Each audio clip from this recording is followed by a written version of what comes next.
14. Um bom exemplo de Maeder 1908 mostra-nos como um desejo relutantemente sufocado pode ser satisfeito através de um erro.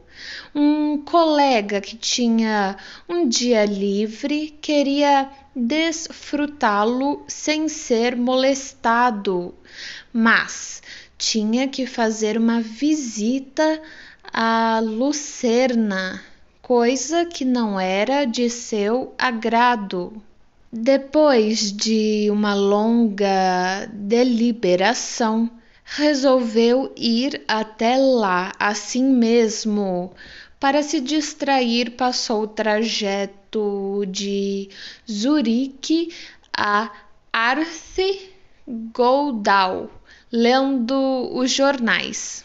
Nesta estação, trocou de trem e prosseguiu na leitura, e assim foi viajando até que o condutor o informou de que ele tomara o trem errado, ou seja, o que voltava de Goldau para Zurique, embora tivesse uma passagem para Lucerna.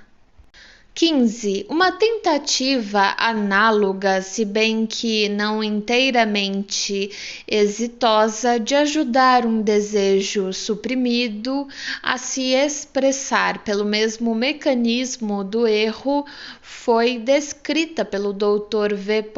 Taussky, 1917, sob o título Viajando na Direção Errada. Eu chegara a Viena em licença da frente de luta. O antigo paciente soube que eu estava na cidade e pediu que eu fosse visitá-lo, pois estava doente e de cama. Atendi a seu pedido e passei 2 horas com ele. Na despedida, o doente perguntou quanto me devia. Estou aqui em licença e não estou dando consultas, retruquei. Por favor, encare minha visita como a de um amigo. O paciente hesitou, pois sem dúvida sentia que não tinha o direito de requisitar meus serviços profissionais sob a forma de um ato de amizade gratuito, mas finalmente aceitou minha resposta, expressando a respeitosa opinião ditada por seu prazer em poupar dinheiro, de que eu, como psicanalista, sem dúvida estaria fazendo a coisa certa.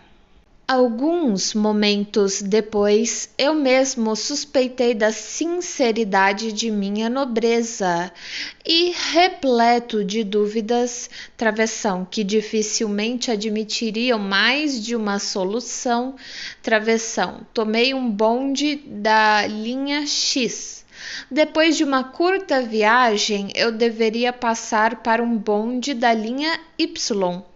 Enquanto aguardava no ponto onde tomaria o outro bonde, esqueci-me da questão dos honorários e passei a me ocupar dos sintomas patológicos de meu paciente.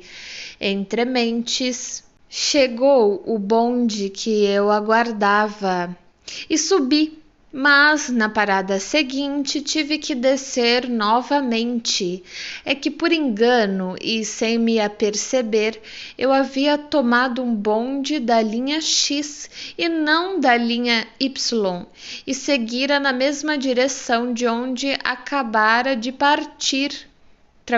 Na direção do paciente de quem não quisera aceitar nenhum honorário, mas meu inconsciente queria fazer a cobrança.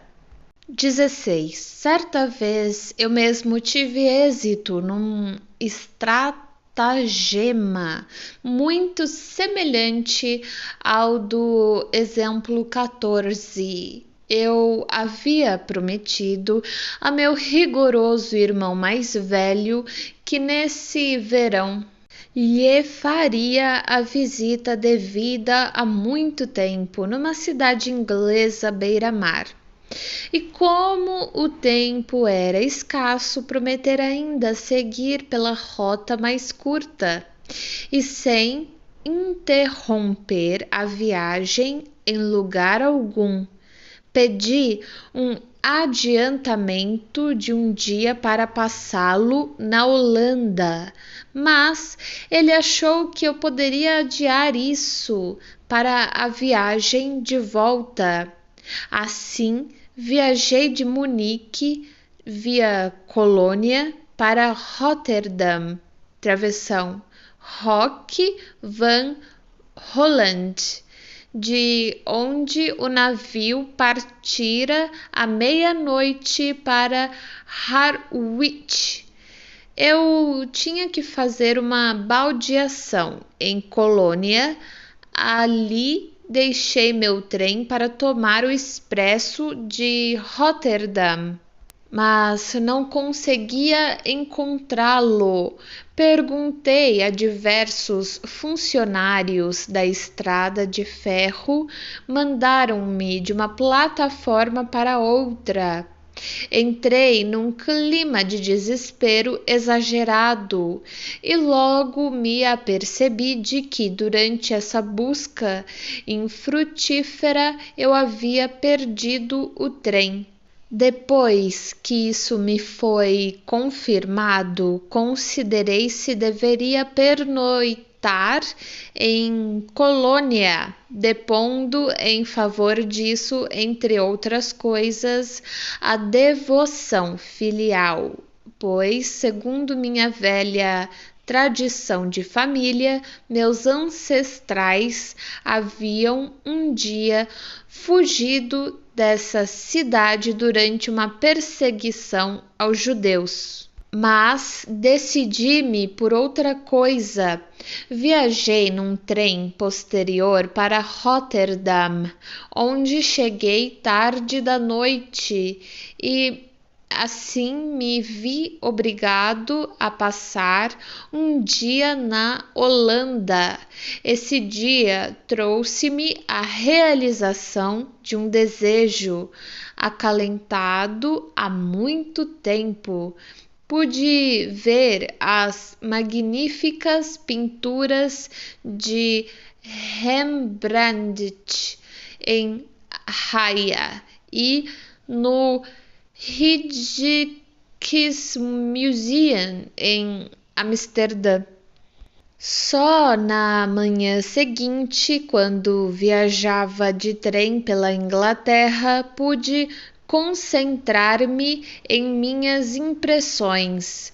Foi que me ocorreu a lembrança indubitável de que eu vira na estação de Colônia, a poucos passos do lugar onde eu descera do trem, e na mesma plataforma uma grande placa que dizia Rotterdam Hoek van Holland. Ali, esperando por mim, estivera o trem em que eu deveria ter seguido viagem. Minha pressa em me afastar dali, apesar dessa indicação clara, e minha busca do trem em outros lugares teriam de ser descritas como uma cegueira incompreensível, a menos que se queira presumir que, ao contrário das instruções de meu irmão, era meu propósito admirar os Rembrandts na viagem de ida. Tudo o mais, travessão. Minha perplexidade bem encenada, a emergência da intenção piedosa de pernoitar em Colônia, Travessão. Não passou de um artifício para esconder de mim mesmo essa resolução, até que ela já estivesse realizada inteiramente. 17. A partir de sua própria experiência pessoal, J. Stark, 1916, fala de um artifício semelhante produzido por esquecimento para realizar um desejo a que se havia supostamente renunciado. Certa vez eu tinha de fazer uma conferência com diapositivos numa aldeia, mas a conferência foi adiada por uma semana. Eu havia respondido a carta sobre o adiamento e anotara a nova data em minha agenda. Eu teria seguido viagem de bom grado para essa aldeia à tarde, pois assim teria tempo de visitar um escritor conhecido meu que ali residia. Lamentavelmente, porém, não dispunha, na época, de nenhuma tarde livre. Com certa relutância, desisti dessa visita. Chegada a noite da conferência, segui às pressas para a estação com uma maleta repleta de diapositivos. Tive de tomar um táxi para pegar o trem. Abre parênteses. Frequentemente me acontece retardar-me tanto que acabo tendo de tomar um táxi para conseguir alcançar o trem. Fecha parênteses. Ao chegar a meu destino, fiquei um pouco surpreso por não haver ninguém na estação para me receber. Abre parênteses, como é de costume nos pequenos lugarejos, ao chegar um conferencista, fecha parênteses. De repente, ocorreu-me que a conferência fora adiada por uma semana e que eu fizera uma viagem inútil na data originalmente marcada. Depois de maldizer meu esquecimento de todo o coração, ponderei se deveria voltar para casa no trem seguinte. Pensando melhor, porém, considerei que tinha agora uma boa oportunidade de fazer a visita desejada, o que então pus em prática. Só quando já estava a caminho foi que me ocorreu que meu desejo irrealizado de ter tempo suficiente para essa visita preparara habilmente a trama, sobrecarregar-me com a pesada maleta repleta de diapositivos e apressar-me para alcançar o trem tinha servido primorosamente para esconder ainda melhor a intenção inconsciente.